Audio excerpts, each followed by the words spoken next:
Check one, check one, check one.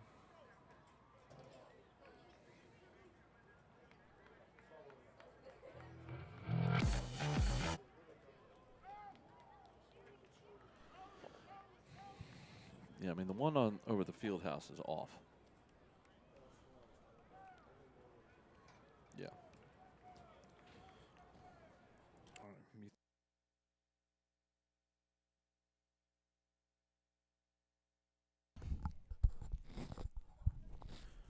Check, check, check, check. Check. I can't. Oh, maybe now.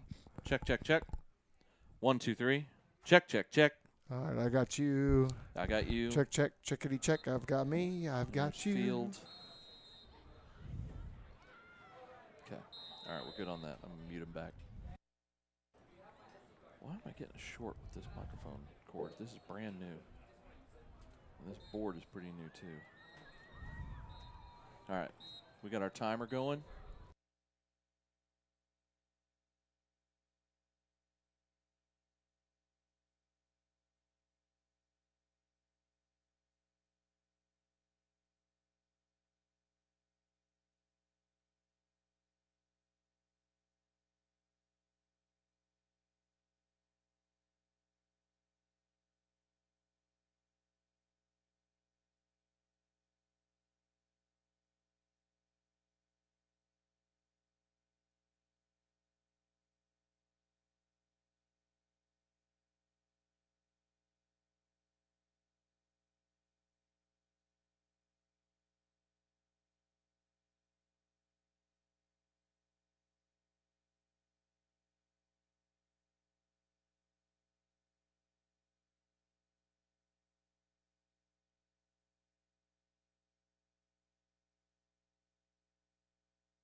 Snap back to Nussmeier on first down. He's going to fire one deep up the far side. Has a man wide open. It's caught. Marcus. Snap back. Fake by Nussmeier. He's around the 5 and into the end zone for a touchdown. A beautiful zone read fake by Colton Nussmeier. Goes around the left side untouched into the end zone for a score. Colton Nussmeier, he's a weapon on the ground and in the air. Here's a little fake, and then he's just going to take the edge. Why? Because 54 crashes down, and then you're just going to get that corner and wash yourself into the end zone. A good block downfield. Nussmeier dropping back. He's going to roll to his left, and he's looking into the end zone, and that pass is caught. Is he inbounds? They're going to say no. It looked like he had a foot in. No, they say touchdown. Okay. The back judge there you go. Say he did get a foot down, and that is number 1. Shotgun snap back to Nussmeier. Pressure comes. He rolls to his left, and he's just going to get. He completed the pass with the feet down. We're still waiting for a signal. It's a touchdown. Get that lead extended back to 2 scores. Now McKnight splits out wide. Dropping back, Nussmeier over the middle. Pass is caught. Inside Keller territory by Vogler. 4 wide set here. Snap back to Nussmeier. He's going to fire one down the middle. Pass is caught. Snap back to Nussmeier. He's getting pressured. Now he's rolling to his left. He's looking to throw. Now he's just going to tuck it and run inside the 15, the 10, inside the 5, and into the end zone for a Marcus touchdown. The pressure came Nussmeier escaped to his left and just ran untouched into the end zone for a Marauder score. And no way. Play action. Rolling to his right is Burkett. He's going to fire one towards the end zone, and that pass is incomplete. Great job on defense that time by Jake Torgerson. Big play in the backfield. Will Harrison gets into the backfield and drops Tammy Erickson for a loss of a yard. And so it begins. The Marauders went into the home of the Indians on a wet August night and came away with a statement. This is Marcus Football Night on Tradio.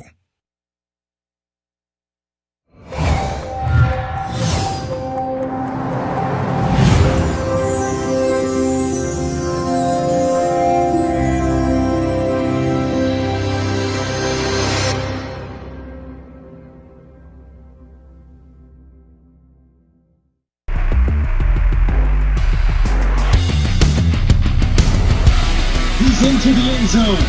10-5 touchdown.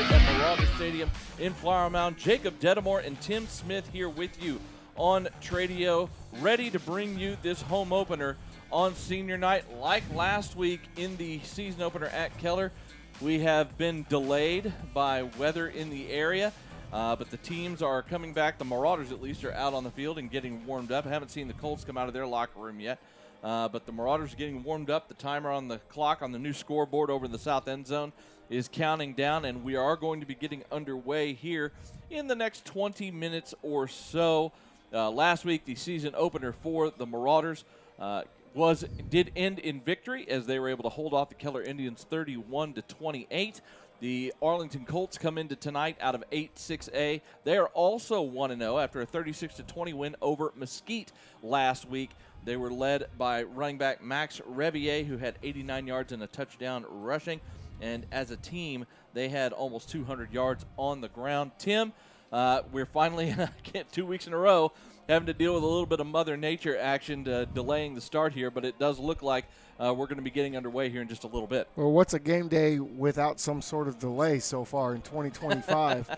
We've got everything that we need now, though, except for the Arlington Colts have not yet entered the field. With 21 minutes, I don't know where they are, but certainly Marcus is out here. They are ready to go. They've been chomping at the bit. Players have been peeking out of the locker room for the last hour or so, kind of waiting to see when this thing is going to get kicked off. And now here we are, running routes, throwing balls, stretching out, ready to play some football. Last week for Marcus, we saw a really crisp, efficient offensive performance led by Colton Nussmeier at quarterback, who led the team in rushing as well as obviously passing. And they did a great job of controlling the game from a time of possession standpoint and protecting that defense, which, like last week, is coming into this game kind of shorthanded due to the injuries that they're dealing with. They're going to be looking probably for the same formula again tonight, I would think. I would guess, and maybe even a little bit more of that run game that we saw in the fourth quarter behind number 7, Cade McKnight, who was really rumbling and bubbling behind that offensive line, who started to set the tone late in the game, and look for a little bit more of that protection of that defense. But Nussmeier, I'm a fan. You can't tell me anything bad about that kid. Watching him play last week, absolute pleasure. What a fun night. What a great game he had, and his teammates, everyone stepping up and playing great. Yeah, and it really was an impressive performance. You could see the improvement in him as not only a quarterback who had command of his offense, but also as a leader on the field. He really looked like a guy. He looked like a guy, as opposed to last year as a sophomore with a bunch of seniors around him. He looked like a guy who was controlling the team on the field as opposed to kind of being a bus driver. Yeah, you can see the difference. Last year he was kind of holding on to the ship, but this year he is the captain of the ship. Yes, he's got the wheel, and he was given full control on that final play a week ago where they famously ran the ball as we're saying they're not going to snap the ball. And what a great gutsy play. We got a little bit of explanation from that this weekend, and really looking forward to tonight as the Arlington Colts now are entering the field. Well, tonight here it is senior night here at Marcus. Unfortunately, the weather has jacked up those pregame festivities, but it is senior night. And coming up next, we will hear from Marcus head coach Mike Alexander as we get you ready for the home opener between the Marauders and the Arlington Colts. This is Marcus Football Night.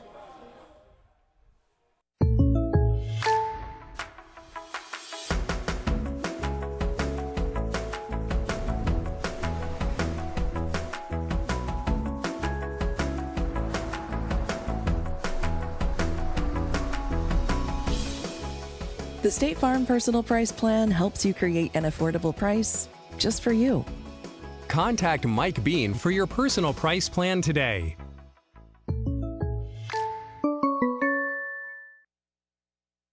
Sideline Spirit Co. is the fresh, reimagined way to do fan gear, born out of the heart of a Marauders mom. What started in the stands as ideas has grown into the official fan gear partner of Marcus Football. From hoodies and hats to game day essentials supporting the red, black, and silver, Sideline Spirit Co. brings a crisp, new look to Friday Night Lights. Every purchase supports our Marauders. Pick up your gear at the next home game in the north corner of the stadium. Look for the merch trailer. Follow at the Sideline Spirits Co. on Instagram and Facebook for what's up and coming, and visit us online at thesidelinespiritco.com. Are you looking to team up and need custom merch? Reach out to Whitney at thesidelinespiritco.com. Good luck to Team 40. Let's go, Marcus.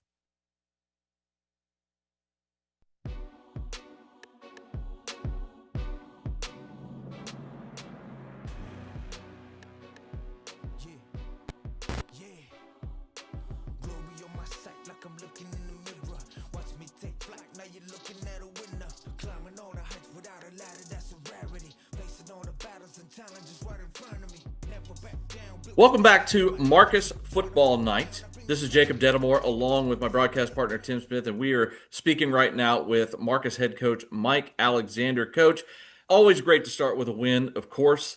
Thursday night last week was a little bit odd for a number of reasons, including the weather delay, and obviously your team dealing with some issues on the injury front that left you kind of shorthanded. But overall, when you went back and looked at the film, how did you feel about how the team performed? Offensively, very, very encouraged. Anytime you can go into your opener and never punt, that was really encouraging. We had 7 series. We scored points in 5 of them.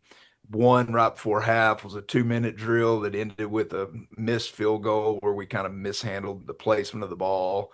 And then finishing the game, with the ball in our hands there at the end, not scoring, but never punting, that was a great way to start. And we had a couple penalties that, when we were on offense from playing through the echo of the whistle, that I'm going to not worry too much about because I'd rather say whoa than go, especially this time of year. The thing that we got to get better at is tackling. Our tackle efficiency was way, way down. So we definitely have to do better there. And it's only going to get more difficult. I mean, Keller is a really good football team, but their skill guys probably aren't the toughest ones to tackle that we're going to have this year. We're going to see guys that are a little more athletic, a little more dynamic here and there. So that is a red flag that we notice and we got to improve on this week. Coach, you knew coming into the game, offense was going to have to set the tone for you. Obviously, a lot of missing parts on defense. Defense held out pretty good during the game. Your run game was primarily coming from the quarterback up until about the fourth quarter, and you really kind of struggled running in between the tackles, it seemed like. But in that fourth quarter, the O-line, they really stood up. Cade McKnight was chewing up yards. What changed for just the mental aspect in that fourth quarter for the O-line? I think with our style of offense and our style of run game, it's always going to get better as the game goes on. We do pride ourselves in having a physical style of run game. And I think, everybody that plays it, they're always going to be ready to stop that style in the first quarter when they're fresh and everybody feels 100%. It's when you get into the later second quarter, the fourth quarter, where, you hope that fatigue starts to set in and sometimes those A-gap power plays we run get a little bit people get out of their gaps a little bit more, or we get a little more push and things get a little bit easier for us. I think too, if you look at efficiency, there were a few run schemes that we probably could have called more frequently that were more efficient than some of the things we did call more. And, that's just learning what we're good at right now. That's getting in tune with our guys and what's working. And we'll do better job moving forward of finding out what run schemes are working better for us and sticking with those more as the game goes on, also moving forward. You talked about the offensive efficiency, and for us, what we could see through the monitor. For the first time this year, we got to see how Garrett looks with the extra bulk that he's added. He looks like a much bigger, more athletic kid. And not only were we impressed with how he ran the offense and the efficiency that you mentioned, but I thought you guys also with him did a great job of being deliberate to make sure you keep the ball in your hands to kind of protect the defense that you knew was kind of shorthanded. What was the mindset from that standpoint going into Thursday night? Well, you hope that's the case, and I'll just say that really, really want to credit Rowdy Harper, our offensive coordinator, for managing the game well. He's a rare find in the offensive coordinator world. We could have thrown the ball more in the second half, and Colton could have, racked up quite a few more yards in the air. But was that the best thing for our defense in that moment? That the best thing for a depleted personnel that we have because of injuries right now? And the answer is no. And so thank God that we have an offensive coordinator that cares more about winning football games than padding stats and scoring a ton of points. And, in this case, 31 points was enough to win, and keeping the ball on the ground and grinding it out and shortening the game was the right call. Typically at this time of the year, you know this too, defense is usually ahead of offense. We saw that all throughout the college landscape on Saturday. In your case, due to injuries and things, the offense certainly seemed to be ahead of the defense this past week and did a great job, as you're saying. And I think what everybody wants to know is what went into that last play. Obviously, you had great confidence in the offense. We thought in the booth that you were going to try to get the Keller to jump off sides and maybe punt the ball away and make them go 90 yards in 11 seconds. But you ran the play. It looks like Colton changes the play at the line of scrimmage, even maybe going from one side to the other. But what went into that? Talk about that. That might have been one of the gutsiest plays for the first game of the year we've ever seen. Man, just quite honestly, it was a lot of confidence in our offensive line, number one, and and Cade McKnight, our running back, to know where the sticks are and to get enough to move the chains. But also, it was just me just making a calculated decision of, if I'm on the other side of that, I'm going to go block 11. I'm going to bring every kid and try and take the ball off the punter's foot and get a block 6 there. And I didn't want to put our punt team in a situation where the first time we punted on the season is going to be an all-out, opportunity for them to commit 11 people to the block. There's more safe ways to get your punt team, indoctrinated into the season than that. Right. And also just the time on the clock. I think we snapped that last play with 9 seconds left, and I'm doing the math, and I'm like, even if we don't get it, they're not in field goal range. We're going to run off probably 3 seconds at least off this clock. They're going to have one snap, and we're going to go defend a Hail Mary for the win. To me, defending the Hail Mary from midfield is probably higher percentage that we're going to be successful than blocking 11 guys the first time we've ever had to block a punt all out like that on the season. So to me, I didn't want to risk it and had a lot of confidence in the O-line. But I imagine that's a great confidence booster for that offensive line and Mr. McKnight moving forward for the rest of the year. You bet. Well, it all worked out in the end because the team is now 1-0 heading into tonight's game against the Arlington Colts. Head coach Mike Alexander of the Marcus Marauders. Coach, we really appreciate you taking the time, of course, as always, and good luck tonight against the Arlington Colts. Appreciate it, guys. Those are the thoughts of Marcus head coach Mike Alexander. We'll be back with more of the pregame show here on Marcus Football Night. From kickoff to dinner time, Flurry's Market Plus Provisions is your hometown spot. We're local, family-run, and obsessed with quality hand-cut meats, Cajun-inspired plates, and the best burgers in Flower Mound. Join us for lunch or dinner, or swing by the market for steaks and sides to feed the whole crew.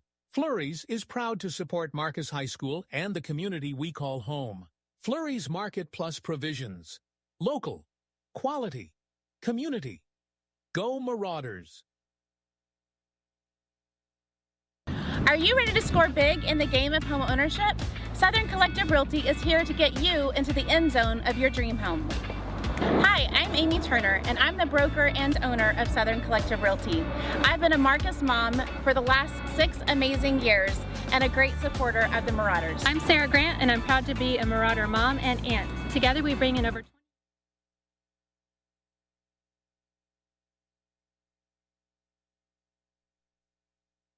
20. Are you ready to score big in the game of home ownership? Southern Collective Realty is here to get you into the end zone of your dream home. Hi, I'm Amy Turner, and I'm the broker and owner of Southern Collective Realty. I've been a Marcus mom for the last 6 amazing years and a great supporter of the Marauders. I'm Sarah Grant, and I'm proud to be a Marauder mom and aunt. Together we bring in over 20 years of experience in Flower Mound and surrounding areas. Southern Collective Realty, where every home purchase is a victory. Ready to kick off your search? Give us a call today.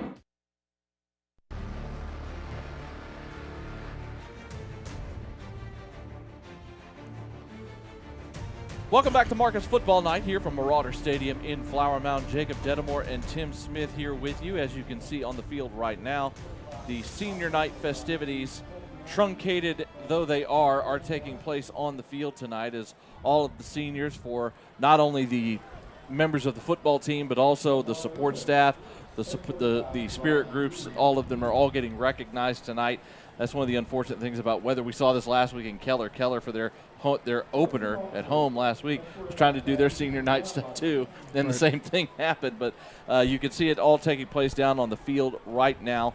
But as we get ready for this football game tonight between the Marauders and the Colts, it is now time for Tim's 3 keys to the game. And for that, I throw it to my broadcast partner, Tim Smith. Well, thank you, Jacob. And, it's early in the season, so at this point it's pretty easy to pick out what do we need to do to win the game, even if we don't know a lot about the other team. And the first thing is going to be eliminate the yellow flag. That yellow flag was all over the place last week. We had a lot of pre-snap penalties.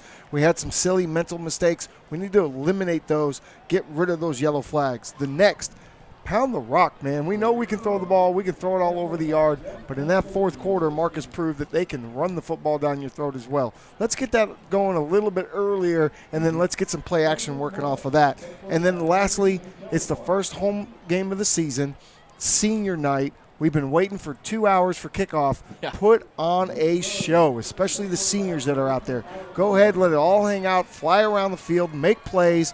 Just stop making mistakes and we'll be all right. Yeah, and usually, the axiom in football is your biggest improvement that you typically see with a football team is from week 1 to week 2 in the regular season. And so I'm really looking to see how this group comes together tonight.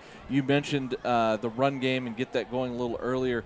Obviously that's going to be the game plan is they want to control the ball and control the clock and kind of protect that shorthanded defense that they're having to kind of work through right now. And the easiest way to do that is, as you were saying, get that ground game going, let that offensive line hope they get that tone set early with physical play and moving the line of scrimmage and get that ground game going and just grind the clock down. And Coach talked about it in the interview. They're going to try to hone in on the run schemes that are working for them early and try to call those more throughout the game. It is a process of trying to find out who you are in these early weeks, especially in the non-district play. And you mentioned Cade McKnight in our opening segment. I liked what I saw from him.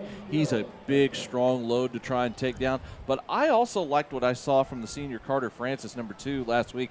He is kind of the yin to the yang of Cade McKnight. He's smaller, he's quicker, he's got more burst. I liked what I saw from both ends. And, of course, Colton Nussmeier can use his legs, as we saw quite a bit last week. He can be a part of this run game as well. I'm really anxious to see kind of how they mix it up tonight, using both running backs and maybe using Colton Nussmeier. Yeah, they call run plays for Colton to run. He runs on the ad-lib if no one is open. He doesn't look to run necessarily out of the pocket, but if it's there, certainly he'll take it.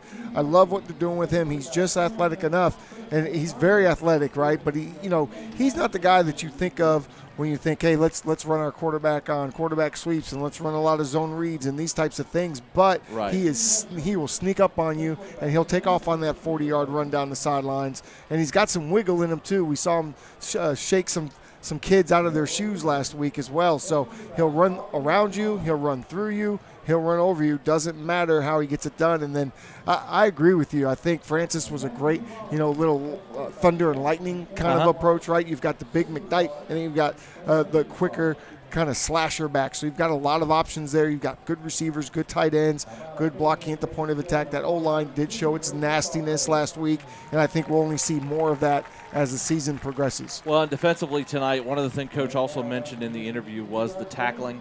He wasn't real pleased with that last week. Tonight, that tackling is going to need to be on point because this Arlington High football team is a team, at least in their season opener, leaned on their ground game with almost 200 yards rushing against Mesquite.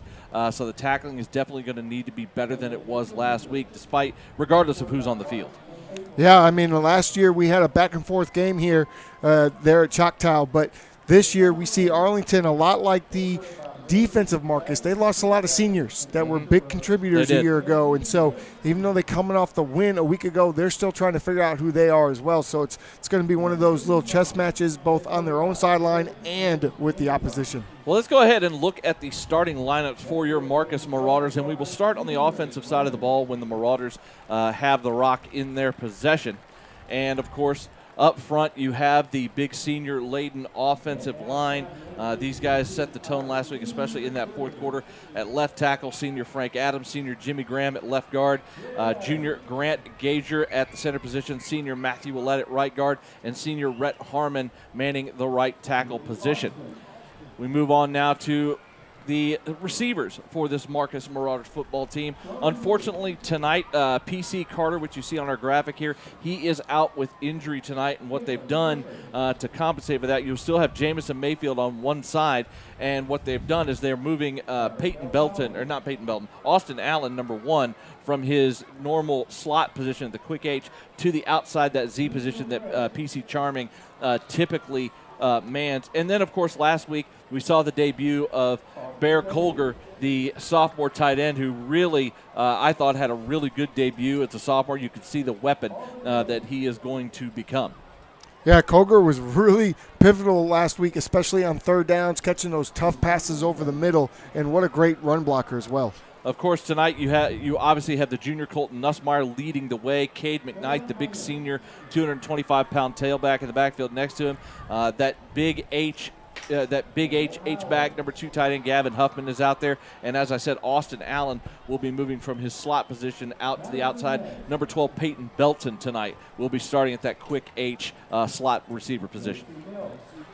And then, of course, on the other side of the ball for the Marcus Marauders, up front, what they're working with right now with the shorthandedness, you have Liam Hoskins at one defensive end. Thankfully, he's okay from last week. Had a little bit of an issue last week with a little bit of heat exhaustion. He was fine. You have Will Harrison at the other anchor, and they are on the two sides of the sophomore Landon Wintermute, who has been called up from the JV starting last week to help fill in at the nose tackle position due to an injury to Tanasi Yeager.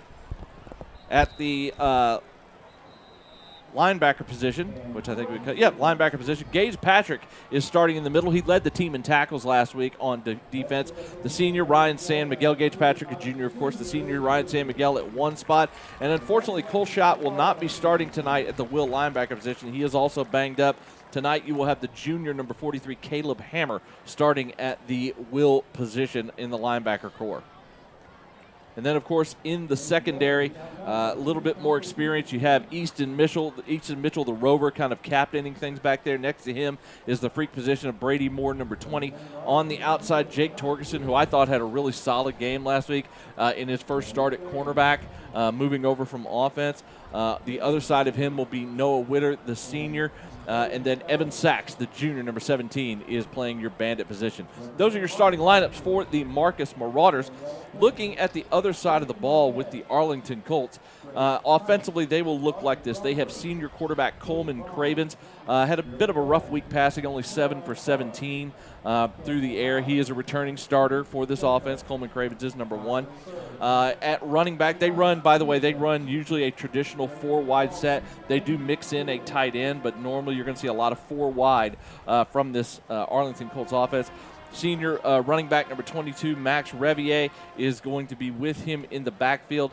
Last week, Revier had a very solid game in their season opener.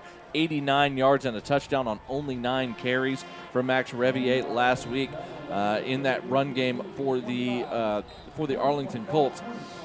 Up front, you have 3 seniors and a junior. Senior number 74, Eli Holbrook at left tackle. The Soto twins man left guard and center. Number 73, David Soto at left guard. Number 77, Sam Soto at center, both juniors. Zach Bastis is the right guard. He is a senior, number 75. And number 71, Hank Taylor, is your senior right tackle. Your starting wide receivers are number 4, Cason Brown, on one wide outside receiver on the left side. On the right side, number 5, junior Alex Moore. Your 2 slot receivers are senior Jamar Burton. He is going to be on the left slot. He is also, interestingly enough, the team's returning leading rusher from last season. He was number 3 on the team in rushing yardage last year, was Jamar Burton. So look for him to get involved in both the run game and the pass game. The right slot receiver is junior number 3, Jackson Nelson. And the tight end, when they do choose to use one, the starter at that position is number 7, junior William Nelson. On the defensive side of the ball for the Colts, they run kind of a base nickel 4-2-5 setup on that side of the ball.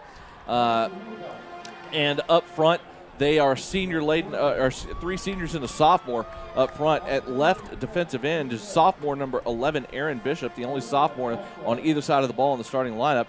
The right end is senior number 44, Hayden Bostic. Your nose tackle is number 55, Cottier Lynn. And the defensive tackle next to him is senior number 90, Cam Gray. Your 2 linebackers at the mic is number 20, senior Troy Gasson, and at the will, number 9, senior Troy McDaniel. Your 2 starting outside cornerbacks are Samaje Davis, number 8, a junior on one side. On the other is a junior, number 13, Jacob Batiste. Your 2 safeties are at strong safety, senior number 10, Dermon Cunningham, and at free safety, number 33, junior A.J. Payne. And then they have a bandit position as well that's kind of a hybrid safety linebacker for this Arlington group, and that is manned by at the starting position by junior number 12, Luis Mendoza.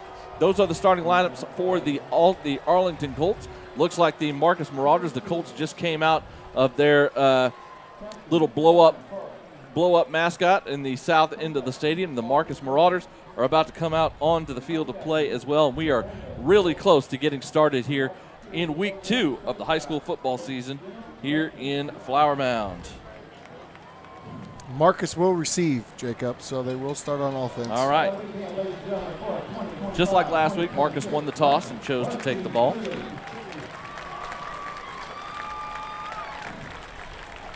And we're going to get this paper set up. Despite the delay, still a pretty good crowd here in the stands tonight for the home opener. You wonder how many people hung around through the extra hour and a half, even though there was no rain here.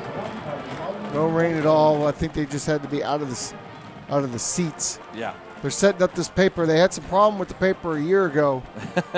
They couldn't quite get the paper figured out, and now they're having a hard time figuring this one out just to open it. Well, it is a bit windy down there on the field tonight. The cold front that we've all been expecting that I think was causing some of these storms is moving through, and that wind is shifted out of the north now. I think we saw all 4 seasons while we were sitting here. Yeah, we might have. Oh, and the paper's already ripped. We have a paper malfunction at the top of this thing before the players are even able to get out of the tunnel. We have a paper down on the field. Now, this is not we'll see if this is a tearaway. This doesn't give me the feeling that this is a tearaway paper, so look for possible injury here. Look out. By the way, the temperature has dropped quite a bit. It is already, we got into the mid-90s today here in the Metroplex. Temperature's already down to 75 degrees here, so it's going to be a very pleasant evening out here in the stands for everybody that's here tonight now that front is moving through. Super nice night all of a sudden here in Texas. That's what we want. It's football season. That's right, man. We want that cooler weather. That's one of my favorite times of the year is when that first cold front, that true cold front of the fall moves in, and you feel that crispness in the air. Crispness. You said Christmas. It's only September, Jacob. Crispness. Oh, crispness. Okay. The crispness of the air. Christmas. So, I don't know. They've run out of fog at this point. Yeah, no. and they still have not come out. The paper is ready. The paper is ready. It's a senior. They're holding it the best they can. They've done a great job. The cheerleaders are trying to hold this thing up as they stand up in a pyramid. Like, this is extreme danger. And now the cheerleaders, they've had enough. They're about to just jump down. I'm not sure what the delay could be of running out of the tunnel. They're losing it. And the paper the paper is giving up. The paper is on giving away. That's sad to see. You just need to, girls. You've done your best you can. Yep. Just get out of the way. Oh wait, nope. Now it's a whole team effort. Oh yeah. Now they're really trying. So this makes me even more nervous that somebody's about to get run over. Oh no. This is not how you start the night. I really feel bad because I remember high school and the cheerleaders and the spirit. I know how hard they work. They work on so those hard things. on that. I know how hard they work.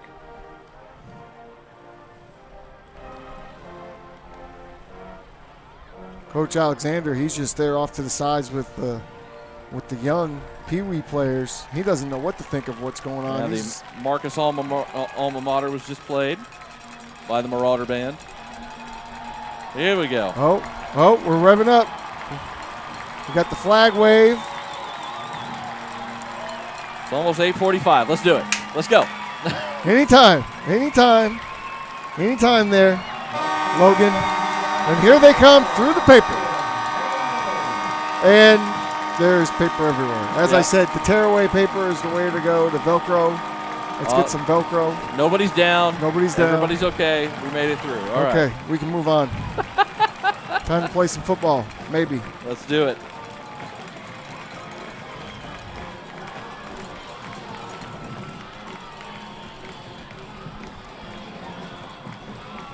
Both teams coming in tonight, as we said, having won their season openers, looking to go to 2-0 in district play. Next week, the Marauders will be back on the road as they will be over in Richardson taking on J.J. Pierce, the Mustangs, before Marcus has their bye week before the start of district play.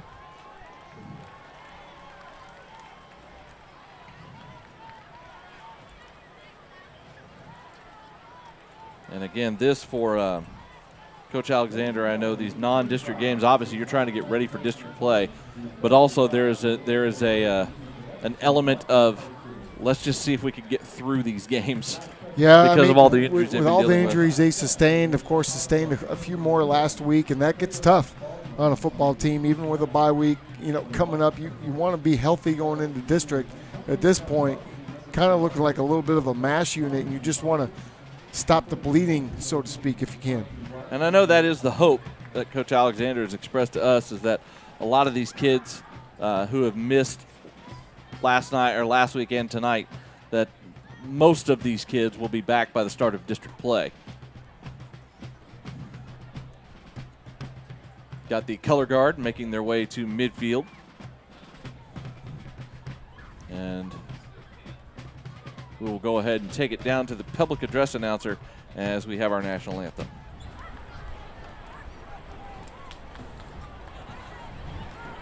And please remain standing for our national anthem to be performed tonight by the Marcus High School Marauder Band.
Well done by the Marcus Marauder Marching Band.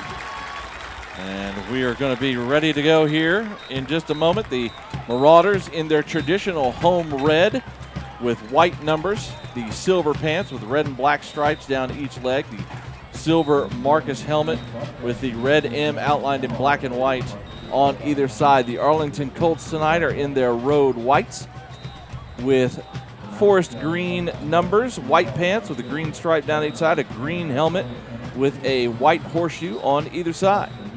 A very classy looking, very tight classic look by the Colts that they're throwing out there. I like that white with the colored helmet look. I would really like these Marcus uniforms if every time I didn't look down on the sideline I saw Ohio State. All right, Michigan man. Every single time. Lining it up to kick for the Colts is number 43, Pierce Ling, the senior. Back deep to receive. For the Marauders is number 1, Austin Allen, and number 12, Peyton Belton. And we're about ready to get underway here in the home opener.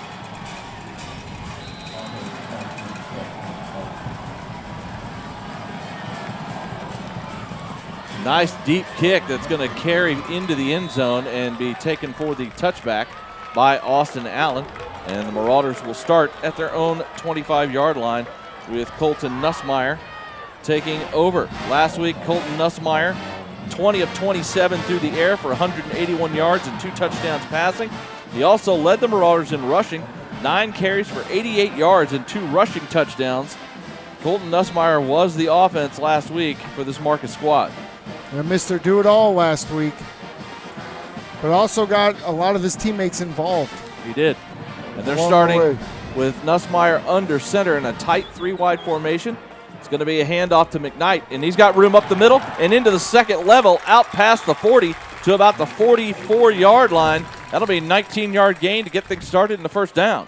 Yeah, great opening off that left side, and it's being led by number 65, Matthew Wallet. We've talked about him for 2 years now, and he's getting off of players when the play is over. You love to see that offensive line just moving people forward. Cade McKnight last week, 18 carries for 64 yards, and of course converted the 4th down to seal the game. Snap back out of the shotgun. Little quick throw and a little bit off target from Nussmeier. He kind of double pumped as he was trying to hit Jamison Mayfield on a little quick out. And a little too far out in front. It'll be 2nd and 10. Yeah, those timing routes can be really hard to connect with if you pump a little bit. And if you're not quite sure and you see what you first see, you got to let that ball go. That's a timing type thing, so it's going to be tough when you pump it and bring it back and then try to hit that quick out like that. From the receiving standpoint, last week Jamison Mayfield led the way. 6 catches, 66 yards, and a touchdown. Bear Kogler had 5 catches. Austin Allen had 5 catches as well. Shotgun snap back to Nussmeier. He flings one out to the near side. It's caught across midfield and out of bounds. Making the grab is Jamison Mayfield. He's going to be marked out at the Arlington 48, setting up a 3rd and 2. Yeah, real nice pocket presence by Nussmeier there. He's just waiting for his receiver to clear, and once he does, he puts it in the breadbasket for him. First possession of the game here for the Marauders. 3rd and 2 yards. McKnight in the backfield as Nussmeier will go under center. Huffman comes in motion to the near side. McKnight takes it, loses his footing, and he's going to be short. Going to be about a yard short as he kind of stumbled after taking the handoff and lost his momentum, was able to be brought down. It's going to be 4th and a yard, and the offense, for the moment, is going to stay on the field. The one thing I love that Colton goes under center. The one thing, though, we saw it last week, so far this week, it's been 100% run under center, so it's easy for the defense to tee off on that. Look for some play action at some point this evening. 4th and a yard. They've got a kind of a jumbo formation here with a single wide receiver. Nussmeier under center. He does hand it to McKnight, and McKnight is going to get stuffed. The Arlington defense comes up with the big play as they are met at the line of scrimmage. Number 33, A.J. Payne, the safety leading the way, joined on that play by a linebacker, number 20, Troy Gaston. That's great team defense by Arlington to make sure every gap is covered, and then That's on the front side. Then the back end is coming up to make plays too. That's great team defense to stop the Marauders in their tracks on the first series. So after a big play on the first snap, the Marauders get stopped on 4th and a yard, and the Colts will take over at their own 48-yard line here with 10-11 to go in the first. See if we get another heavy dose of the run game from the Arlington Colts as they did a week ago. Running back goes in motion, empty set on the first play. Dropping back, rolling to his left, firing to the far side. That pass is knocked away. That was a great play that time by number 4, Easton Mitchell, knocking it away from the receiver as Coleman Cravens tried to find a guy on the far side in front of his own bench. And the secondary may be the strength of this defensive unit right now. I'm kind of surprised they come out throwing with the issues they had a week ago, 7 of 17, but here they are again and empty. Yep, they're going empty again here on second down. Revier now motions into the backfield next to Cravens. And it's going to be a little play action, a little bubble screen to the outside, and that pass is high. So really kind of a couple of off-target throws here from Cravens. The first one he was pressured, rolled to his left, threw high, and it was knocked away by Mitchell. This time he just off-target on the bubble screen. Yeah, Brady Moore was the one getting blocked, but he was pushing his blocker right into the receiver. That play never had a chance. 3rd and long now for the Colts at their own 48-yard line, as the Marauder defense tries to force a 3 and out after the turnover on downs. Revier next to Cravens in the backfield. Shotgun snap back. Here comes the pressure. He's going to heave one down the sideline, and that one is going to be incomplete. No flags. Good coverage on the backside right there. That was number 20, Brady Moore, on the coverage on the deep shot. Brady Moore again, and he's the one that was calling out the signals. You could see he was moving people around like chess pieces on a board. He knew what was coming. It was a matter of did he have the foot speed to stay with his man? Certainly he did. Cravens was trying to get the ball to the senior receiver, Jamar Burton, who ran a fade route out of the slot, and they just couldn't connect. I thought there might have been a little contact. I was wondering if a flag was going to come out, but none did. Punt team is on. And it is a high-hanging punt, and it's going to hit inside the 5, and it's rolling towards the end zone, and it's going to be kept out. What a play that time by the Colts on special teams. I believe that was number 9, Troy McDaniel, the senior linebacker, who dove and swatted that ball right at the goal line to keep it from going in for the touchback. Somehow that ball, as oddly shaped as it is, just bounced around inside that 5-yard line for a while. Didn't think it was going to stay in, but excellent hustle by the Arlington Colts. Able to keep this in now very unfortunate field position for the Marauders. Yeah, inside the 1-yard line after the excellent special teams play by McDaniel. 1st and 10. Nussmeier under center.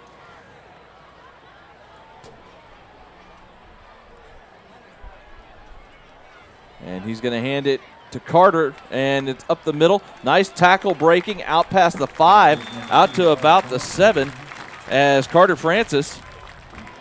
Nice hard run there for the senior. Gets about 6 yards and kind of gets him out of the shadow of the goal line. Yeah, that'll certainly help. You get a couple combo blocks up front with your guard, your tackle. You're able to create just a little bit of a crease and then some broken tackles along the way, and you got 6 yards and you're out of that shadow of your own end zone. 2nd and 4 now for the Marauders. And this time Nussmeier will get back into the shotgun. Francis still in the backfield with him on this possession. Nussmeier looking to throw, throws one out here near side, and that pass is caught by Luke Susko, number 22. Luke Susko making his first grab of the season, the 6'6", 215-pound guard on the Marcus Marauder basketball team, who we talked about last week, coming out for football his senior year, and we talked about that last week too. Throw it up to the big man. Yeah, this time Nussmeier does throw it up. We're going to see growth throughout the year, of course, and he does a very nice job throwing that ball up in the air so the 6'6" man can come down with that football. 28 yards on the catch to Susko, 1st and 10 out at the 35. Empty backfield here on 1st down. Nussmeier in the shotgun. He fires one over to the far side. That pass is caught in across midfield into Arlington Colts territory. That was Peyton Belton out of the slot. He hits him on a deep out, and they move the chains again. That is another big gain of 22 yards to the Colts 43. And Nussmeier's cooking, getting them up to the line of scrimmage right away for the next play. Bunch formation on the far side. They make the catch for the little bubble screen, but the Colts do a good job of defending at that time. Only about 2 or 3 yards as it was Carter Francis on the catch. Yeah, they just had a little diamond formation, all the receivers on that one side of the field, and you get the little bubble screen out there, but really nice job of pursuit by the Arlington Colts and not letting that play where they thought they were going to kind of catch them off guard. That's why they go quick like that. Simply didn't work. 2nd and 8 now for the Marauders at the Arlington 41. 7:40 to go here in the first quarter. As the Marauders started this possession on their own 1-yard line, handoff up the middle. Francis, not much running room that time, gets maybe a yard before he gets dropped in on the tackle that time. It was number 12, Luis Mendoza, the bandit. Yeah, they bring motion from left to right, then they try to counter and go back to the left, but that Arlington defense inside very, very stout at the point of attack. Yeah, Robert Cece, the senior defensive tackle, was in to help on that play. Sets up a third. They didn't even give him a yard. Said no gain on 2nd down, so it's 3rd and 8 now from the 41. Again in the shotgun is Nussmeier. Dropping back. Pressure comes. He gets rid of it deep down the middle of the field, and that is overthrown as he was looking for Peyton Belton on a deep shot down the middle, and the Marauders will bring the punt unit on. And that was a little surprising, something you don't see a lot from Nussmeier, where he just kind of drops back and lets it rip. Didn't even really seem like he had spotted his man, just had trust and threw it to a spot, just not able to connect. Well, and the Colts got some good pressure that time. The pocket was collapsing around him quickly. So the Marauders start just inside their own 1, and they get some, they flip the field at the very least on this possession, getting into Colts territory, but they are stymied once again. And the punt team is on. Kogler with the boot. This one is high and short. Looking to get him pinned, and not quite the punt that he wanted. Wow, that went off the side of his foot completely. They're marking this out at the 31-yard line. Only a 10-yard punt for Bear Kogler, as he did not hit that one off his foot well at all. That's all right. At least you got the first punt of the season out of the way. That's true. Right? I think there were some issues there, some worriedness about if we throw our punt team out there, let them roll out there for the first time, what are we going to get? Not the best punt in the world, but you got the playoff. No harm, no foul. They're backed up 31-yard line. As Coach Alexander told us in the interview, he didn't want the first punt of the season being won with less than a minute to go and the opponent being in full block mode. Right. All 11 coming your way. 1st and 10 at the 31. Empty backfield, snap back, little pass caught over the middle and hit immediately at the 36-yard line. It'll be a 5-yard gain. That was a Therion Sorrell, number 21, on the grab that time. And you know you're going to take that hit when you're in the middle of the field. They're playing the zone. You know when you catch that ball and turn, you're going to take a shot. That's exactly what happens. My fault. That was 81, not 21. That was Keelan Wilson, the tight end, who made the grab. 5 yards, 2nd and 5. They gave him credit to the 37, 2nd and 4. First running play of the game. Handoff, and it'll be a first down. Nice run that time by Revier as he gets out to the 43 to move the chains. I think that's more of what we expected to see from this Arlington team, was a little bit more run game up the middle like that. That's certainly where the Marauders are a little bit susceptible right now with all the injuries on defense, with linebacker and defensive linemen. 1st and 10 out to the 43 for the Colts. As they are a tight formation on the right side. Revier goes in motion out of the backfield. Pass to the far side, and that pass is caught across midfield, and it's right at the sticks. It's going to be close to a first down. That pass is caught by number 4, Kason Brown, the sophomore wide receiver, and they are going to give him credit for 10 yards and the first down. You couldn't have thrown that ball any better. You got it over one defender, right in front of the other defender. Yeah, it was just out of the reach of the underneath defender that time. You got to double tap the square button on NCAA to get that done, so that's a nice little throw there. Kason Brown, they got one sophomore starting on each side of the ball, do the Arlington Colts. Kason Brown with the catch. Now they're into Marcus territory at the 47. Cravens takes a shotgun snap, play action, rolling to his right, and he's going to take off. And he will get a few yards across the 45 down to the 43 before he is met and dropped. That time it was Ryan San Miguel, number 14, on the tackle. Gain of 4, 2nd and 6. A nice open field tackle. He thought, quarterback Cravens thought that it was going to be sweet on the outside. Doesn't get there, so he cuts back to go up the middle, and there's San Miguel waiting on him. And yes, Coleman Cravens can run. He is very mobile and has got quick feet.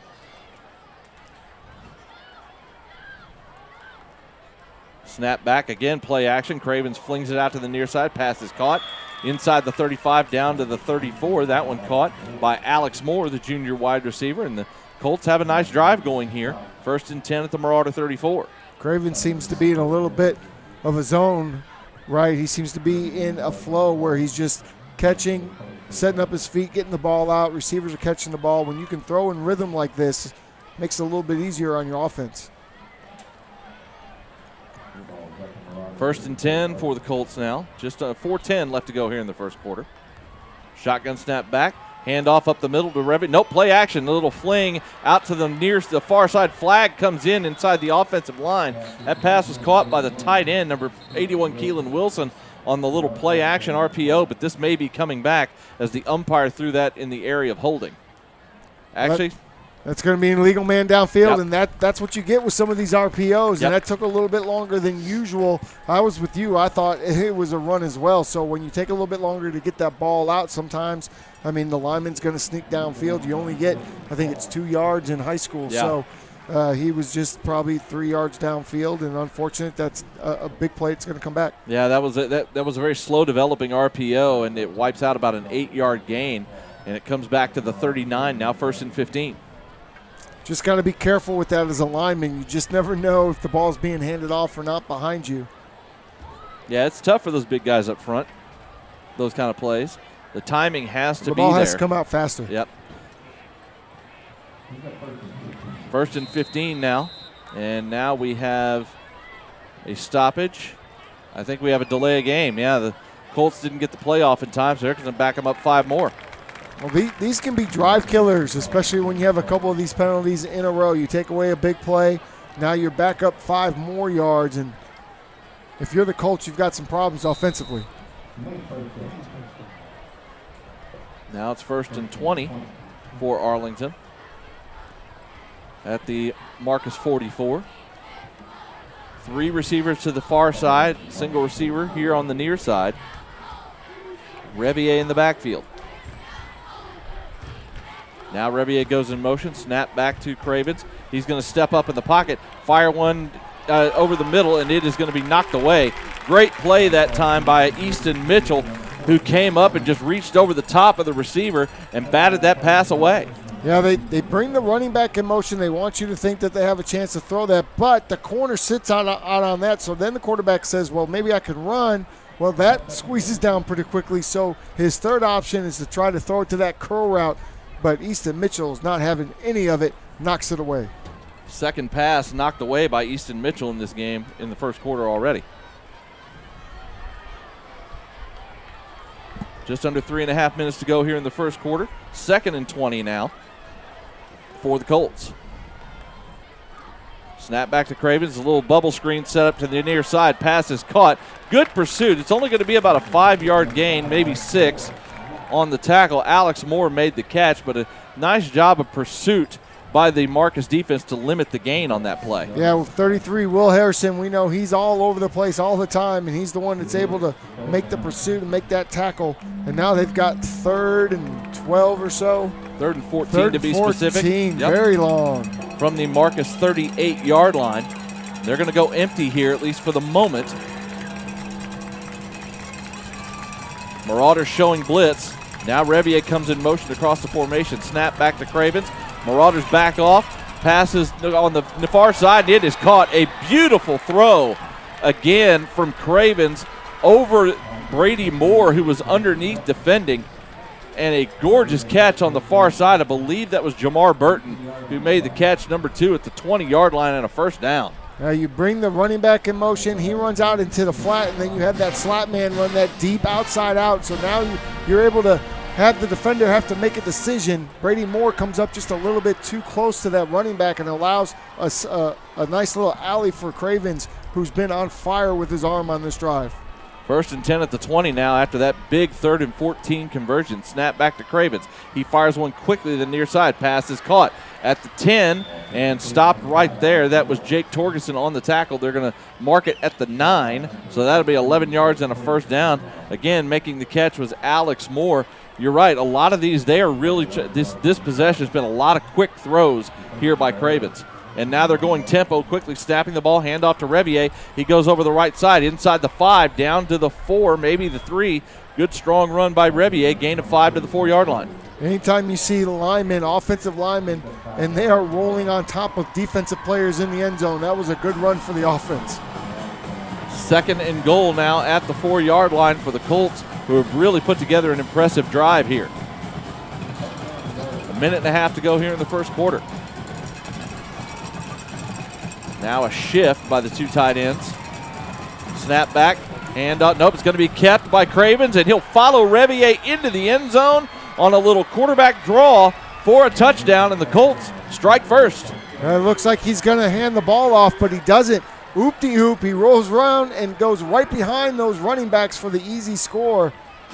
What a drive. That's an impressive drive by Cravens in this Arlington offense. Yeah, it really was. And of course, the key play on that drive, converting a 3rd and 14 with a beautiful throw to the far side of the field.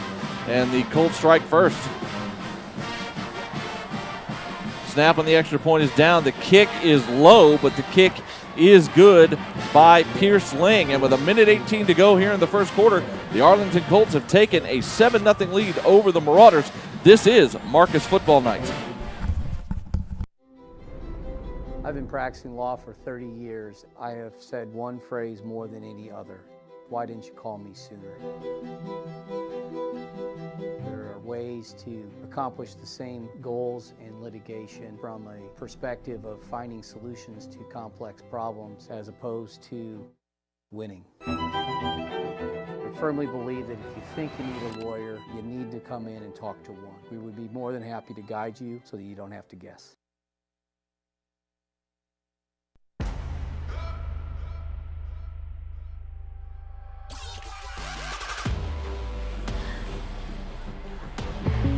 The Arlington Colts take that possession 69 yards for the first touchdown of the ball game, as it was Coleman Cravens who finished it off with a 4-yard touchdown run.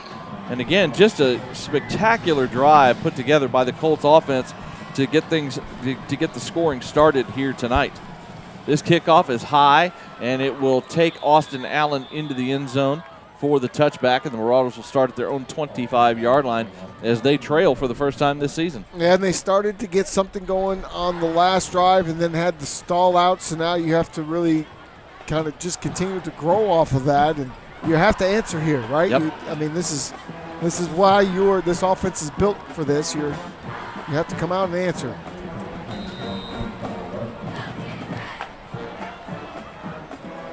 Marauders are going to come out in an empty set here on first down with the running back, Cade McKnight, lining up all the way the far right side. Now he comes in motion and will come into the backfield next to Nussmeier.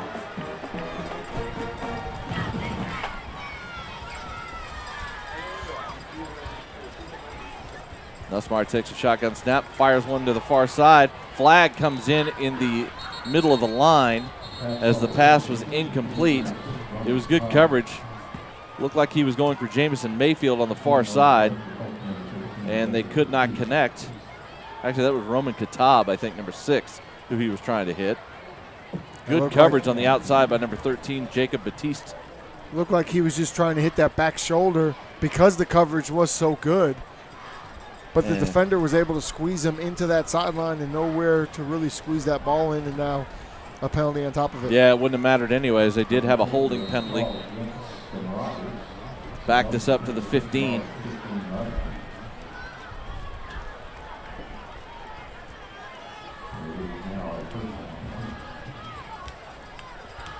Nussmeier in the shotgun here on first and 20. Play action. Nussmeier steps up, getting pressured. He gets away from one man and gets a few yards out of it. After getting out of the pocket, he'll get to about the 19 for a gain of 4. Yeah, he almost lost the snap. He bobbles the snap. I don't know if it came a little bit earlier than he expected. That kind of threw off the entire timing of the play, and all he could really do was get what he could with his legs. I am noticing that right now Arlington's doing a good job of getting pressure into the backfield right now on Colton Nussmeier. Hurrying him up a little bit, collapsing the pocket around him. The pass pro was not an issue a week ago. 35 seconds left here in the first quarter. 2nd and 16. Shotgun snap back. Nussmeier, he's going to fire one deep down the middle of the field looking for a man, and that pass is way overthrown. No flag as Austin Allen wanted a pass interference flag, and I'm going to guess that they said that was uncatchable because it was well overthrown. Well, wait a minute. Or no, we do, or do we have a flag? I think there is something because the Marauders offense is walked all the way up. They did call pass. I didn't see where the flag. I was looking for the flag, but they did throw it. It was a pass interference penalty on that deep shot to Austin Allen. So that'll give the Marauders a first down out to the 34. And that time he had all day, did Nussmeier. I have a feeling that ball was thrown because he saw the contact downfield, because otherwise that really wasn't the throw there. But good job on him to get that PI and get that first down. So the penalty moves the sticks out to the 34. Under center this time. Toss to McKnight. He's got some room over the left side, out past the 40, still on his feet. The pile still moving, and he's going to get out past the 45 with a little help from his big uglies. And that's going to be a nice 12-yard run for McKnight out to the 46. You love that. And how about Kogler getting involved from this tight end position? We talked about him earlier as a blocker as well, and he's leading the way right there with the O-line, making sure that run can get as many yards as possible as we wind down this first quarter. Yeah, that's going to be the final play of the first quarter. We go to quarter number 2 here at the home opener at Marauder Stadium in Flower Mound. Your score, the Arlington Colts 7, Marcus Marauders nothing. This is Marcus Football Night.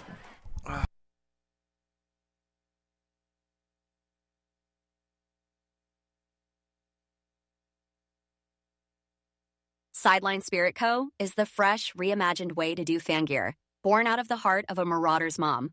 What started in the stands as ideas has grown into the official fan gear partner of Marcus Football. From hoodies and hats to game day essentials supporting the red, black, and silver, Sideline Spirit Co. brings a crisp, new look to Friday Night Lights. Every purchase supports our Marauders. Pick up your gear at the next home game in the north corner of the stadium. Look for the merch trailer. Follow at the Sideline Spirits Co. on Instagram and Facebook for what's up and coming, and visit us online at thesidelinespiritco.com. Are you looking to team up and need custom merch? Reach out to Whitney at thesidelinespiritco.com. Good luck to Team 40. Let's go, Marcus. Sideline Spirit Co. is the fresh, reimagined way to do fan gear, born out of the heart of a Marauders mom.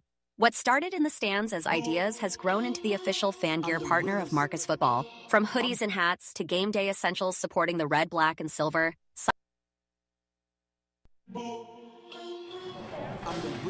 Back here at Marauder Stadium for the start of quarter number 2. The Marauders trailing Arlington by a score of 7-0. And they have first and 10 at their own 46. Snap back, play action. Nussmeier looking, flings one out the far side, and that pass is caught. Oh, what a grab out there on the far side by Austin Allen. Just out of the reach of the outstretched hand of the defender who tried to cut underneath and knock that pass down. Great throw by Nussmeier and a great tiptoe catch by Austin Allen at the Arlington 42. Best throw of the night so far for Colton Nussmeier. He just puts it right on a frozen rope at the sideline where only Austin Allen can get it. They did that a couple of times a week ago as well. Great pitch and catch for the first down. Gain of 12, first and 10 now in Colts territory at the 42-yard line. Split back shotgun set this time, and a handoff to Peyton Belton, who was one of the two backs. Gets a couple of yards down to the 40 before he is brought down by a member of the Arlington defense. Nice little shimmy shake move there in the backfield to get any space whatsoever. That play was blown up, but he's able to get something out of nothing. Peyton Belton, he's one of the returners for this team. He's got some shake to him, and he's got some moves. He's got some wiggle, we call it. He's got some wiggle. 2nd and 8 now, as all 3 possessions now for the Marauders have gotten into Arlington territory, but they have yet to come away with any points. Bunch formation on the near side, snap back to Nussmeier, pressure comes, and he's going to get away momentarily and then finally get brought down. The pressure came on a blitz, and it was a gang tackle led by number 12, Luis Mendoza. A couple of other teammates. They're actually going to give him forward progress where the contact was first made back at midfield, but it's still a loss of 10. And Nussmeier a little too comfortable in the pocket that time, and he was waiting for something to pop open deep downfield. Just didn't happen. The pressure able to get there. Normally he's able to get away from that first tackler, but not that time. Yeah. And then a corral of other friends. Luis Mendoza blitzing from that bandit position. That's kind of a hybrid safety linebacker. 3rd and 18 now at midfield for the Marauders. Carter Francis comes in motion into the backfield. Pressure coming again. Firing one deep down the middle, and that's just too far. Trying to hit Austin Allen on a deep post, and some of these throws from Nussmeier here early have just been a little bit long. Yeah, I think they are putting the pressure on. That time they brought both middle linebackers. They brought the left side immediately. They brought the right side on a delay. So you think you have the time, but then you just don't, and that pocket is collapsing, and he's having to get rid of the ball, and he's forcing some stuff downfield. Yeah, Arlington is not sitting back. They are bringing pressure on almost every play. They are bringing at least 5 guys. So the punt team is on yet again as, again, a drive gets into Colts territory and gets stalled. Kogler back, low snap, bounces to him, but he's able to run up and get it away. Great job just to get that punt away, and it's going to be a beauty. It's rolling inside the 10, and it is going to be downed at the 7-yard line. Wow, what a job by Bear Kogler as the snap bounced to him. He picked it up, ran forward a couple steps, and then got it off. Ends up being a 43-yard punt, pinning him inside the 10. Sometimes, and usually, it does help to be athletic as a punter, and he's able to even make a man miss back there and get that ball off and get the fortunate bounce as well. Not bad for his second high school punt. 43-yard, well, and we talked about it last time. That one kind of went off the side of his foot, only went for 10 yards. This time he does a phenomenal job handling a bad snap and pins Arlington inside the 10 at their own 7. Colts come out in an empty set on first down. Revier motions into the backfield now. Handoff to Revier, and he's going to get dropped right at the line of scrimmage. Liam Hoskins wraps him up for no gain. Liam Hoskins, who played so hard a week ago that he physically exhausted himself, comes in, makes a massive play here inside the 10 on the first down run attempt. No gain on the play for Max Revier. Cravens getting the signal from the sideline. It's a great atmosphere out here, Jacob. A lot of people stayed through the delay. So they could see their seniors get recognized. Receiver in motion. Snap back, play action. No, it is a handoff to Revier up the middle, and he gets to the second level out to the 20. Fooled me on the fake. I thought he did pull it out that time, but it was a handoff to Revier, and he gets 13 yards out to the 20. Thought I saw I'm going to say the same thing. The motion man turning up field before the snap there. This is not arena football. Yeah. You cannot run towards the line of scrimmage. That play should have been blown dead with a penalty. That should have been illegal motion. 1st and 10 out at the 20 now for the Colts. And they're going to try a little reverse action and end around on the pitch. And it's going to get the corner out past the 30, out past the 35, as number 4, Cason Brown, turned on the Jets and was able to beat Easton Mitchell to the corner and get 14 yards. Easton had the contain there, but just gets outrun to the corner. That's just pure blazing speed that time. This Colts offense is on the move again. They're finding a rhythm here in this late first, early second quarter. 1st and 10, handoff to Revier. Up the middle, gets to the 40 before he's finally stoned. It'll be a gain of 6. They're going to give him forward progress to the 41 for a gain of 7. And who was that? Was 33 that was once Will Harrison, again. Will Harrison coming in to clean up that pile of humanity there at the 41-yard line. And going tempo is Arlington. Revier gets the handoff again. He's going to get just enough for the first down. Will Harrison made the tackle. And are they going to give it to him, or are they going to mark it just short? I think they're going to maybe say he is about a foot short. They're where they're spotting it. They're giving it to him. They're telling him to change. Okay. I mean, he only got that because Will Harrison slams him down but throws him forward, unfortunately, just physics. Gain of 3 out to the 44. Just over 8 minutes to go here in the first half. And again, this Colts offense is in a rhythm right now. Marcus defense is a bit on their heels. They need to find a way to stand up and get a stop here. The Colts came to play for sure.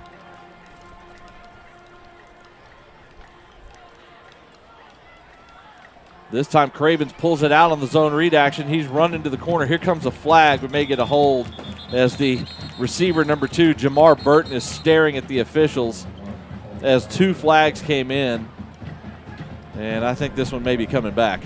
He says, Coach, I don't know what I did. I just grabbed the guy with both my hands. I can't do that. No, sir. That's a hold. That's a coming back. Now it's going to be a downfield hold, so it's from the spot of the foul. And so that'll make it about a 4-yard penalty back to the 40, where it'll be 1st and 14. You know, I never really was a runner, so I never had a chance to run downfield and have it called back because of a penalty. But if I ever had a nice run and it was called back because of a penalty, I think I'd be a little upset.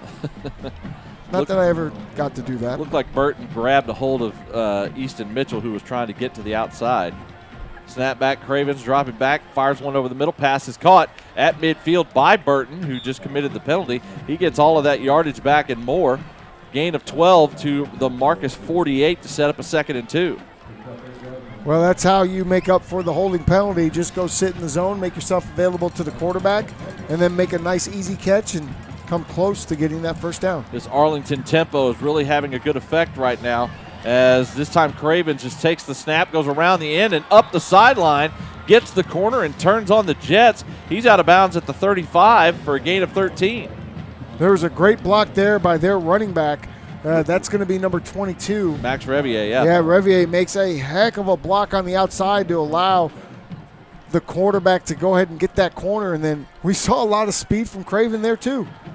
Yeah, Craven's got speed. We know that. Craven's is right now. They are really got they're utilizing tempo to get themselves in a rhythm, and it's working. 1st and 10 at the Marcus 35. Cravens drops back, fires one near side. That one's incomplete. That one kind of came up short, skipped into Alex Moore on the far sideline. I'm not sure if that ball got tipped or just came out of his hand bad. That was the first really bad throw that we've seen out of him here tonight. Just trying to hit that little out route towards the sticks. And we'll look at it here. It looks like it got tipped off someone's top of the helmet a little bit. Either that or it came out of his hand fluky. Hard to tell on the replay. Traditional 4-wide set here on 2nd and 10. Marcus defense trying to come up with a stop. Jet sweep action to the slot receiver, and we're going to have a tackle right after only a couple of yards. Great job.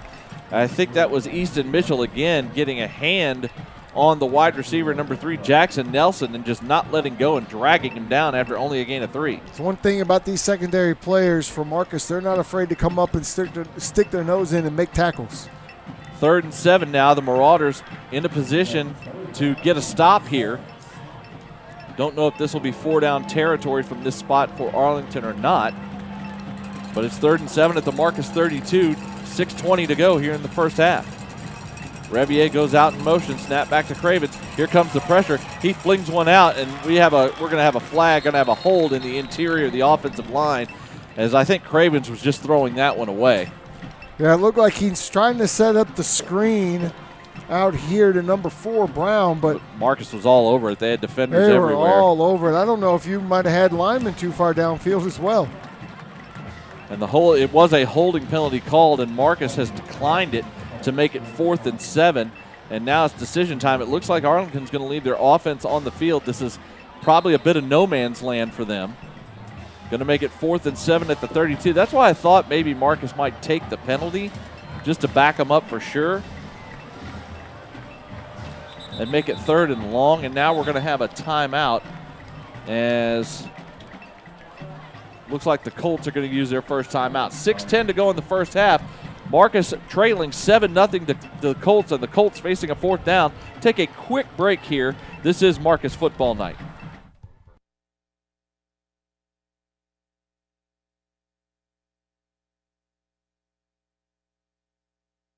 Are you ready to score big in the game of home ownership? Southern Collective Realty is here to get you into the end zone of your dream home. Hi, I'm Amy Turner, and I'm the broker and owner of Southern Collective Realty. I've been a Marcus mom for the last 6 amazing years and a great supporter of the Marauders. I'm Sarah Grant, and I'm proud to be a Marauder mom and aunt. Together we bring in over 20 years of experience in Flower Mound and surrounding areas. Southern Collective Realty, where every home purchase is a victory. Ready to kick off your search? Give us a call today.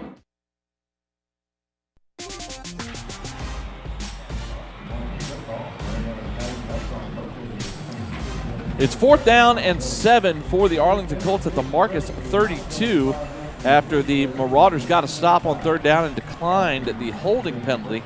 And the Colts are going to bring their offense onto the field here.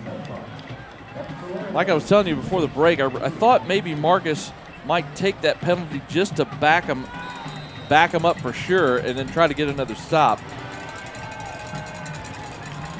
4th and 7 though.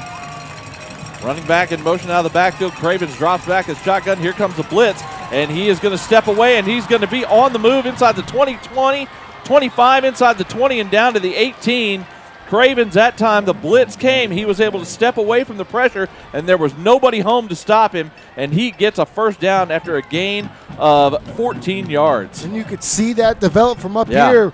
We have Hoskins just coming too far inside, isn't able to contain, and so there's nothing but green grass for Cravens and that speed to take off down the field. Cravens just using his athletic ability that time to escape the pressure and get the 1st down, convert the 4th, and it's 1st and 10 inside the red zone at the 18-yard line. Oh, and the snap is dropped, picked up on a hop, pass over the middle, and that's going to be intercepted. And Brady Moore fell down, and unfortunately he's going to be at the 1-yard line because he slipped as he was trying to return the ball, and when he slipped, his body fell forward down at the 1, but the timing got thrown off a little bit. Cravens tried to fire one over the middle, and Brady Moore stepped in front of it for a huge turnover for Marcus. And I was just thinking, what poise to pick that ball up, get your eyes downfield. He does have a guy there, but Marcus also has a guy there. What an interception. Unfortunate that they downed it inside that 1. Yeah. He was going to try and see if he could get a good return, but his feet just slipped as he tried to cut up field. And the Marauders are going to start inside their own 1-yard line. But the Marauders get a huge turnover here to stop a drive. Handoff on 1st down, up the middle, out past the 4 to about the 5. They're going to give him to the 5-yard line. Carter Francis on the carry. Make it 2nd and 6. Look at the right guard, Matthew Wallet, all the way downfield on a safety, a DB, all the way down at the 15-yard line. He was just mashing people. Marauders, 2nd time tonight they've started inside their own 1. Last time they were able to flip the field before their drive stalled and get into Arlington territory. Snap back, and now we have a flag come in. We're going to have a false start, so this will back it up a couple of yards. That'll make it 2nd and 8. Back at the 3.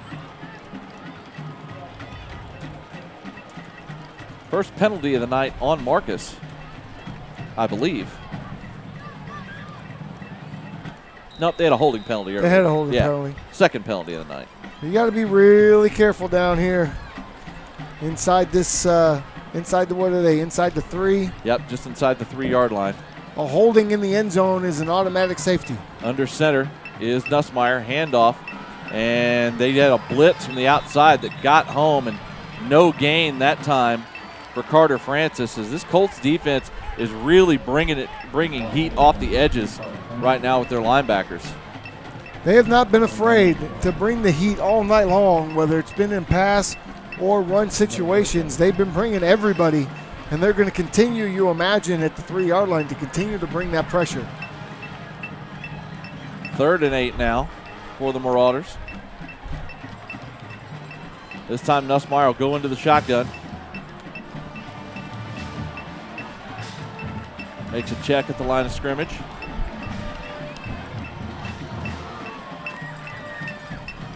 Nussmeier drops back, rolls to his left. He's got room on the left side.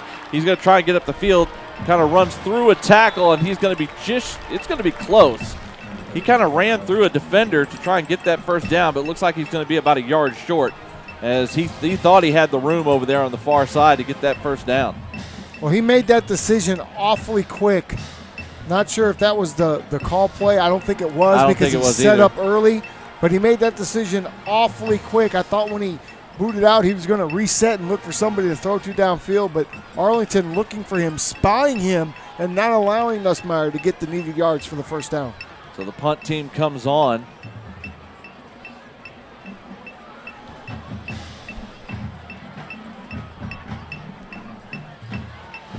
Max Rebier, the running back, is the one who's back to receive this punt.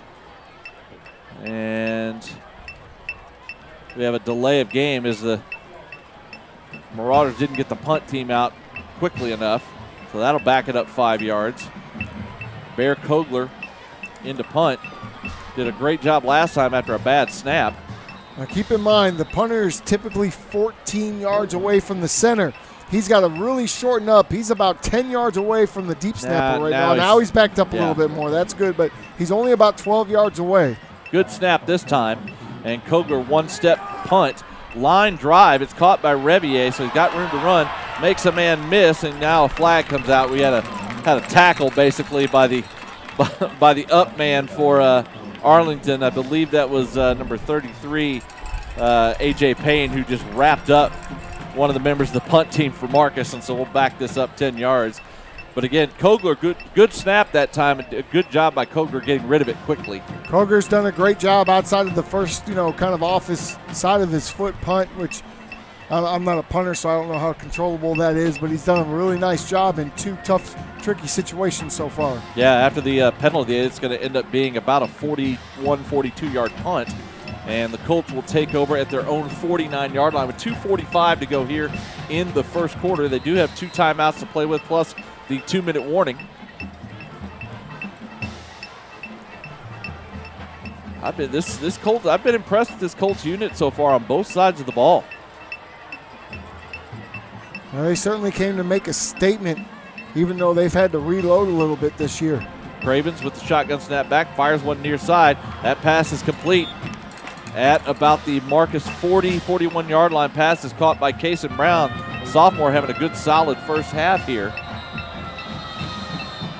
And Brady Moore was just inches from picking that ball off. And Jacob, I hate to tell you this, but the lightning siren has gone off, and the lightning light is on, and the players are leaving the field. So the lightning proximity alarm has gone off with 2:38 to go here in the first half. So both teams will have to clear the field. It'll be a minimum 30-minute delay for Lightning here as the Colts lead this game by a score of 7-0. And what we will do is we will take a break with them. So we will sign off here from Marauders Stadium with the Colts leading the Marauders by a score of 7-0. We are back into another weather delay. Mother Nature not cooperating tonight. And as soon as we are close to getting back on the field, we'll come back here with you. Jacob Dedamore, Tim Smith here from Marauder Stadium. This is Marcus Football Night. We'll see you when we see you.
Good evening, Marauder fans. Jacob Dedamore, Tim Smith back here with you at Marcus Marauder Stadium. And unfortunately, the game tonight has been called due to the weather, with second weather delay of the evening.